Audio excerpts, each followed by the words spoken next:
আল্লাহর নবীকে প্রশ্ন করা হলো, রাদুন কি জিনিস? আল্লাহর নবী বললেন, রাদুন হলো আল্লাহ তাআলার ফেরেশতাদের মধ্য থেকে একজন ফেরেশতা, যাকে আল্লাহ রব্বুল আলামিন বৃষ্টি মেঘ পরিচালনার দায়িত্ব দিয়েছেন।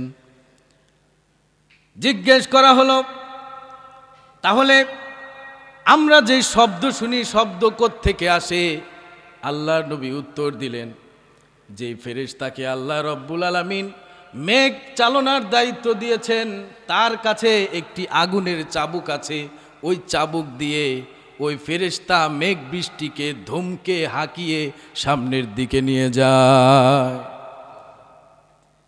প্রচণ্ড শব্দ যে শুনি, এটা হচ্ছে ওই ফেরেশতার ধমকের আওয়াজ।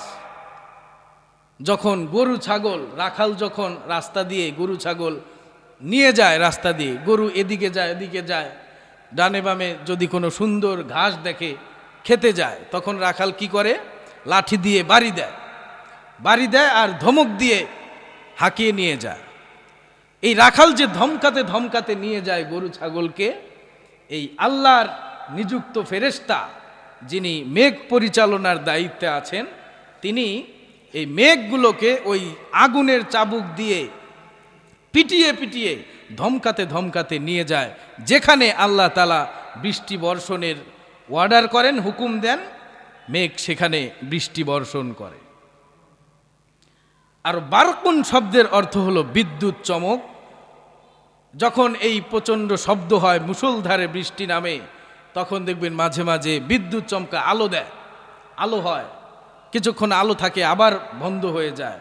যেই মুহূর্তে আলো হয়, যখন রাস্তা দিয়ে কেউ কোনো পথেই হেঁটে যাচ্ছে, আশেপাশে বিদ্যুৎ নাই, কারেন্ট নাই, ওই বিদ্যুতের আলো দেখে দেখে সে পথ চলে। আবার যখন বিদ্যুতের আলো বন্ধ হয়ে যায়, তখন সে দাঁড়িয়ে থাকে। আবার যখন বিদ্যুৎ চমক আসে, আবার সে সামনের দিকে চলে। মুনাফিকের অবস্থাও ঠিক এই রকম। মুনাফিকের অবস্থা, এই দ্বিতীয় শ্রেণীর মুনাফিক, তারা যখন সত্য কথা শুনে, কোরআনের বাণী যখন শুনে, কোরআনের আয়াত যখন শুনে, তখন তারা কিছুটা বিশ্বাস করে। আল্লাহ তাআলা মুনাফিকদের আলোচনা করতে গিয়ে সূরাতুল বাকারার 16 নম্বর আয়াতে বলছেন, উলাইকাল্লাযীনা ইশতারাউদ দালালাতা বিল হুদা, তারা সঠিক পথ, সত্য পথের পরিবর্তে তারা গোমরাহির পথ ভ্রষ্টতার পথকে তারা বেছে নিয়েছে, ক্রয় করে নিয়েছে।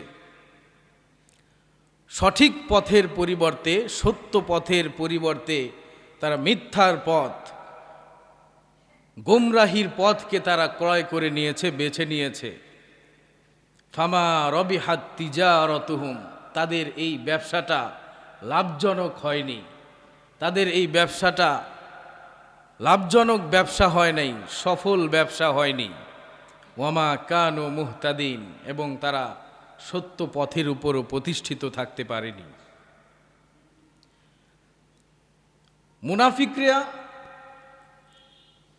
মুনাফিকরা যেই ব্যবসাটা করেছে, আল্লাহ তাআলা বলছেন তাদের এই ব্যবসাটা সফল ব্যবসা হয় নাই, ভালো ব্যবসা হয় নাই, লাভজনক ব্যবসা হয়নি।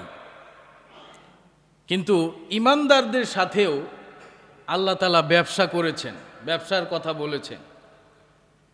ইমানদারদের সঙ্গে আল্লাহ তাআলা যেই ব্যবসাটা করেছেন, সেই ব্যবসাটা যদি ইমানদারেরা সঠিকভাবে আল্লাহ তাআলার সাথে সেই ব্যবসাটা করতে পারে, সেটা হবে সঠিক ব্যবসা, লাভজনক ব্যবসা। আর সেই ব্যবসার মাধ্যমেই মুমিন বান্দারা, ইমানদার ব্যক্তিরা সফল কাম হতে পারে। আল্লাহ তাআলা বলছেন সূরা তাওবা 111, ইন্নাল্লাহা ইশতারা মিনাল মুমিনিনা আনফুসাহুম ওয়া আমওয়ালাহুম বিআন্না লাহুমুল জান্নাহ। আল্লাহ রাব্বুল আলামিন মুমিনদের কাছ থেকে তাদের জান এবং মালকে কিনে নিয়েছেন জান্নাতের বিনিময়ে। জান্নাতের বিনিময়ে মুমিনদের কাছ থেকে, ইমানদারদের কাছ থেকে তাদের জান এবং মালকে আল্লাহ কিনে নিয়েছেন। ব্যবসা করতে দুই পক্ষেরই কিছু না কিছু থাকতে হয়। একজনের কাছে টাকা থাকে, আরেকজনের কাছে মাল থাকে, ঠিক কি না?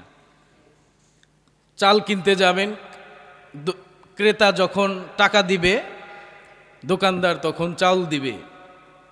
কিছু না দিলে তো আর দিবে না। এটাই তো ব্যবসার নিয়ম। একজনে মূল্য দিবে, একজনে পণ্য দিবে, এটা হচ্ছে ব্যবসার নিয়ম। আল্লাহ তাআলার কাছে আছে পণ্য, মুমিনদের কাছে আছে মূল্য। আল্লাহ তাআলার কাছে যেই পণ্যটা আছে তার নাম হচ্ছে জান্নাত। এই জান্নাতকে পেতে হলে, জান্নাতকে ক্রয় করতে হলে মুমিনদের কাছে যেই মূল্য আছে, মুমিনদের কাছে যেই অর্থ আছে, সেটা হলো মুমিনদের জান এবং মাল। তার মানে হলো মুমিনেরা যদি জান্নাত পেতে চায়, মুমিন ব্যক্তিরা যদি আল্লাহর কাছ থেকে জান্নাত অর্জন করতে চায়, আল্লাহ রাব্বুল আলামিন মুমিনদেরকে যেই জান দিয়েছেন, যেই মাল দিয়েছেন, যেই সম্পদ দিয়েছেন, যে অর্থ দিয়েছেন, সেগুলো আল্লাহর পথে দিয়ে দিতে হবে। সম্পদকে আল্লাহর পথে ব্যয় করতে হবে, নিজের জীবনকে আল্লাহর পথে ব্যয় করতে হবে। জান এবং মাল যখন মুমিন ব্যক্তি যখন আল্লাহর জন্য দিয়ে দিবে, আল্লাহ রব্বুল আলামিন ওই মুমিন ব্যক্তির জন্য আল্লাহর জান্নাতটাও লিখে দিবে। তাহলে কি করতে হবে? জান এবং মালকে আল্লাহর জন্য দিতে হবে। আমাদের যেই মাল সম্পদ, এগুলো তো আল্লাহই দিয়েছেন, না অন্য কেউ দিয়েছেন? আল্লাহই দিয়েছেন। যে জিনিস আল্লাহই দিয়েছেন, আবার আল্লাহ তাআলা বলছেন এগুলো তুমি যদি আমাকে দাও, আমি তোমাকে এর বিনিময়ে জান্নাত দান করব। কত সহজ ব্যবসা। এমন নয় যে আমাদের সম্পদ অন্য কেউ দিয়েছে, অন্য কোনো জায়গা থেকে এসেছে। আল্লাহই দিয়েছেন এবং সেই সম্পদকে আল্লাহর পথে ব্যয় করতে বলেছেন। এবং আমাদের যে জীবন, আমাদের যেই জান, আমাদের যে রূহ, এটা কে দিয়েছেন? আল্লাহই দিয়েছেন। সব কিছু আল্লাহ দিয়েছেন, সব কিছুই আমাদের মালিক দিয়েছেন, আমাদের স্রষ্টাই আমাদেরকে দিয়েছেন। এরপরও তিনি বলছেন তোমাদের জান এবং মালকে আমার জন্য দিয়ে দাও, আমি তোমাদের জন্যে আমার জান্নাত লিখে দিব।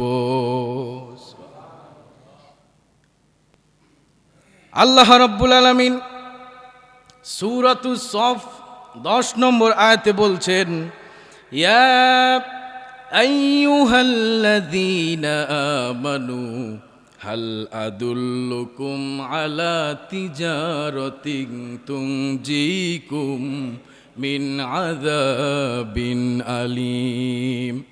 আল্লাহ রাব্বুল আলামিন বলছেন, হে মুমিনগণ, হে ঈমানদারেরা, আমি কি তোমাদের কাছে একটা উত্তম ব্যবসার কথা বলবো নাকি? একটা লাভজনক ব্যবসার কথা বলবো নাকি?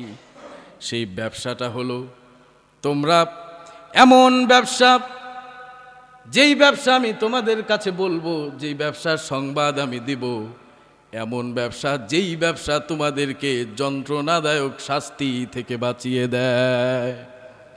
সেই ব্যবসাটা কি? তুমিনুনা বিল্লাহি ওয়া রাসূলিহি ওয়া তুজাহিদুনা ফি সাবিলিল্লাহি বিআমওয়ালিকুম ওয়া আনফুসিকুম। ব্যবসাটা হলো তোমরা আল্লাহর প্রতি ঈমান আনবে এবং তার রসুলের প্রতি বিশ্বাস করবে, রসুলের উপর ঈমান আনবে এবং তোমাদের জান এবং মালকে আল্লাহর পথে ব্যয় করবে।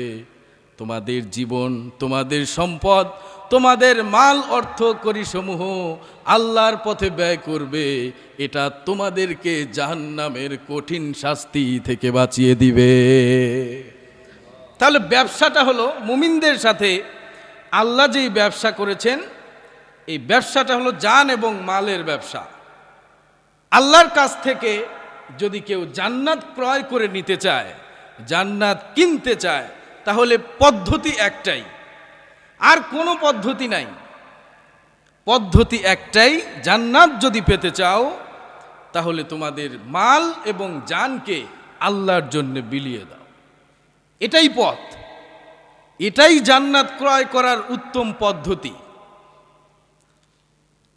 তোমাদের জান এবং মালকে, মালের কথা যখন বলছি, এখানে আল্লাহ তাআলা কি বলছেন? তোমাদের মাল থেকে কিছু অংশ আল্লাহর পথে ব্যয় করো, এ কথা কিন্তু আল্লাহ তাআলা বলে নাই। তোমাদের জান এবং মাল অর্থাৎ তোমাদের সমস্ত মাল, তোমাদের সমস্ত মাল আল্লাহর জন্য ব্যয় করতে হবে। তাহলে বলবেন, তাহলে আমরা খাবো কি, আমরা চলবো কিভাবে, আমাদের স্ত্রী সন্তানদের খাওয়াবো কি? যেগুলো স্ত্রী সন্তানদের জন্য রাখা হবে, পরিবারের প্রয়োজন পূরণ করার জন্য রাখা হবে, সেটাও আল্লাহর পথেই ব্যয় করা বলে বিবেচিত হবে। আর বাকি যা থাকবে, পরিবারের প্রয়োজন, সংসারের প্রয়োজন ছাড়া বাকি যা কিছু বর্ধিত অংশ, অতিরিক্ত অংশ যা কিছু থাকে, সব সম্পদ আল্লাহর পথে ব্যয় করে দিতে হবে। এটাই হচ্ছে জান্নাত অর্জন করার উত্তম পদ্ধতি। এছাড়া আর কোনো পদ্ধতি নাই। এখন আমরা কিন্তু একথা বলছি না যে সম্পদ অর্জন করা যাবে না, ইনকাম করা যাবে না, অনেক সম্পদের প্রয়োজন নাই, সম্পদ ইনকাম করার প্রয়োজন নাই, জমানোর প্রয়োজন, এ কথা বলছি না। সম্পদ অবশ্যই অর্জন করতে হবে, উপার্জন অবশ্যই করতে হবে, কিন্তু এই সম্পদ উপার্জন করার আমার নিয়ত থাকতে হবে, এই সম্পদ আমি আল্লাহর পথে ব্যয় করব। এই নিয়তে সম্পদ উপার্জন করতে হবে, অন্য কোনো নিয়তে সম্পদ উপার্জন করা যাবে না। এখন প্রশ্ন আসতে পারে যে সব সম্পদ যদি আল্লাহর পথে ব্যয়ই করে দেই, তাহলে ভবিষ্যতের জন্য কিছু রাখতে হবে না? যদি কোনো অসুখ বিসুখ হয়, বড় ধরনের বিপদ আপদ আসে, তখন টাকা পাবো কোথায়, তখন সম্পদ কোথায় পাবো? কোনো ব্যক্তি যখন এই আশা করছে, সম্পদ ধরেন 20 লাখ টাকা সে জমিয়ে রাখছে, যে এটা হলো ভবিষ্যতে যদি কোনো বিপদ আপদ আসে, বড় অসুখ বিসুখ হয়, তার মানে কে যেন, তার মানে বোঝা যাচ্ছে সে যেন বড় বিপদ আপদ হওয়ার জন্য অপেক্ষা করছে, আল্লাহর কাছ থেকে সে বিপদ আপদ চেয়ে নিচ্ছে। বলে যে যদি বড় অসুখ হয়, বড় ক্যান্সার হয়, তাহলে তখন টাকা পাবো কোথায়? তার মানে সে ক্যান্সার হওয়ার জন্য অপেক্ষা করছে, ক্যান্সার হলে এই টাকা দিয়ে সে চিকিৎসা করবে, ব্যয় করবে, ক্যান্সার হওয়ার জন্যে সে অপেক্ষা করছে। আল্লাহ তাআলার সাথে যে যেমন সম্পর্ক রাখে, আল্লাহ তাআলার ব্যাপারে যে যেই ধরনের ধারণা রাখে, আল্লাহ তার সাথে ওই রকমই ব্যবহার করেন। কেউ যদি একমাত্র আল্লাহর উপরে ভরসা করে, দুনিয়ার কোনো বস্তুর উপরে ভরসা না করে, একমাত্র আল্লাহর উপরেই ভরসা করে, তাহলে তার জীবনের যত বিপদ আপদ আসুক না কেন, আল্লাহ রব্বুল আলামিন তার বিপদ সহজ করে দেবে। জঙ্গলের পশু পাখি, গাছগাছালির যত পশু পাখি আছে, কারো কোনো চাকরি নাই, ব্যবসা বাণিজ্য নাই, কোনো ইনকামের পদ্ধতি নাই। তারা প্রত্যেক দিন সকালবেলায় খালি পেটে তাদের বাসা থেকে বের হয়ে যায়, সারাদিন ঘুরে, সকালবেলা বের হয়েছে খালি পেটে, তাদের কোনো ব্যবসা বাণিজ্য নাই, চাকরি বাকরি নাই। কিন্তু আল্লাহ রব্বুল আলামিন সন্ধ্যাবেলায় যখন ওই পশু পাখিকে তাদের বাসায় ফিরিয়ে দেয়, প্রত্যেকটা পশু পাখিকে তাদের পেট ভরে খাইয়ে আবার তাদের বাসায় ফিরিয়ে দেয়। তাদের ভরসা হচ্ছে আল্লাহ তাআলার উপরে। কাজেই সম্পদ এবং জীবন আল্লাহ তাআলা দিয়েছেন, জান্নাত লাভ করার উত্তম পদ্ধতি হচ্ছে এটাই। আমাদের জীবন এবং মালকে, জান এবং মালকে আল্লাহর পথে বিলিয়ে দিতে হবে। জান এবং মাল আল্লাহর জন্যে বিলিয়ে দেওয়ার জন্যে রাজি আছি আমরা। আল্লাহ তাআলা আমাদেরকে কবুল করেন। বললেন জান দেব কোথায়? গিয়ে কি গাড়ির তলে গিয়ে মাথা দেব নাকি? না, যখন প্রয়োজন হবে, যখন প্রয়োজন হবে আল্লাহর দ্বীনের জন্যে, ইসলামের জন্য যখন জীবন দেওয়ার প্রয়োজন হবে, তখন আল্লাহর জন্য জীবন দেওয়ার জন্য প্রস্তুত আছেন তো ইনশাআল্লাহ? আল্লাহ তাআলা আমাদেরকে কবুল করেন। মুনাফিকেরা যেই ব্যবসা করেছে, তাদের ব্যবসাটা লাভজনক হয় নাই, তাদের ব্যবসাটা সফল ব্যবসা হয় নাই, এবং তারা সত্য পথের উপরেও প্রতিষ্ঠিত থাকতে পারে নাই। তাদের দৃষ্টান্ত হলো মাসালুহুম কামাসালিল্লাযী ইসতাওকাদা নারা ফালাম্মা আদাআত মা হাওলাহু যাহাবা